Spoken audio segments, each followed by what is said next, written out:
Кыргыздын улуу акындарынын бири Тоголок молдо. Тоголок молдонун өз аты Абдрахман уулу Байымбет. Акын Нарындын азыркы Актала районуна караштуу Куртка айылында 1860-жылы жайдын алгачкы күндөрү кедей дыйкандын үй бүлөсүндө жарыкка келген. 9 жашынан Байымбет айылдык молдодон бир аз сабат алып, андан соң айылдагы мусулмандар мектебинде окуган. 14 жашында атасы каза болуп калып, чоң атасынын колунда калат.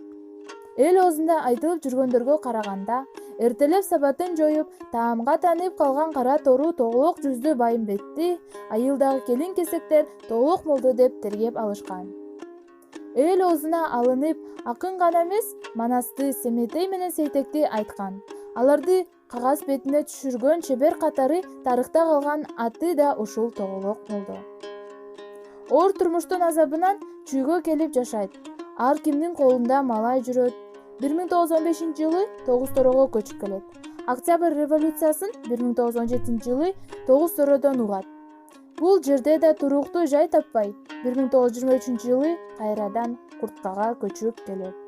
Тилекке каршы Тоголок молдо өзүнүн ырыларын качан жаза баштаган, революцияга чейинки кол жазмалар сакталганбы, эгерде сакталбай калса эмне үчүн экенин акындын чыгармачылыгын изилдеген бир дагы окумуштуу далилдүү түрдө айта албайт. Тоголок молдонун чыгармачылыгына 1935-жылдан тартып көңүл бөлүнө баштайт.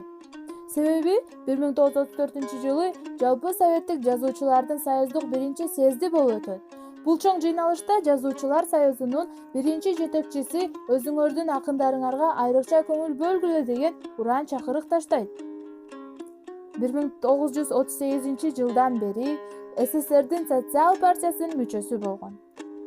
1939-жылы кыргыз искусствосунун жана адабиятынын Москвада болуп өткөн биринчи декадасынын катышуучусу, ардак белгиси деген орденинин ээси болот. Тоголок молдо 1942-жылы 4-январда 82 жашында дүйнөдөн кайткан. Сөөгү мекени Куртка айылында коюлган. Акын балдар үчүн жомокторду, ырларды жазган. Санат-насият ырлары да кыргыз элине мураска калган. Тоголок молдо кыргыз тилиндеги алгачкы тамсилдердин автору. Тоголок молдонун айкели 1994-жылы Кыргызстанда жүгүртүүгө кирген улуттук акчанын 20 сомдук банкнотуна чагылдырылган. Республиканын Борбор калаасында акындын эстелиги орнотулуп, анын ысымы республиканын бир нече мектептерине, айыл шаарлардын көчөлөрүнө ыйгарылган.